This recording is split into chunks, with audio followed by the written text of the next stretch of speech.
આપણે કંઈક યાર વાતને યથાર્થ સમજીએ. ભગવાનની કૃપા, કથા, સત્સંગ, ભજન, કીર્તન આ બધું જરૂરી છે ને છે. કઈ રીતે? કઈ રીતે? જેના ઉપર ઈશ્વર કૃપા હશે, જેની પાસે ભજન, કીર્તન, સત્સંગ હશે, એને શ્રાપ મળ્યો હોય ને તો એ આશીર્વાદમાં પરિવર્તિત થઈ જાય સાહેબ.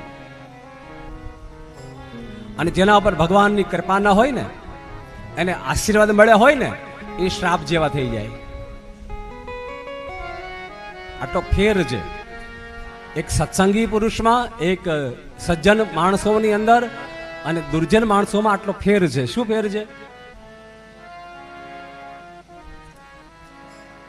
સજ્જન માણસો પાસે ગમે તે વસ્તુ હોય, સજ્જન માણસો પાસે એ સુખ આપે, અને દુર્જન માણસો પાસે ગમે એટલું સારું હોય તો એ દુખીને દુખી.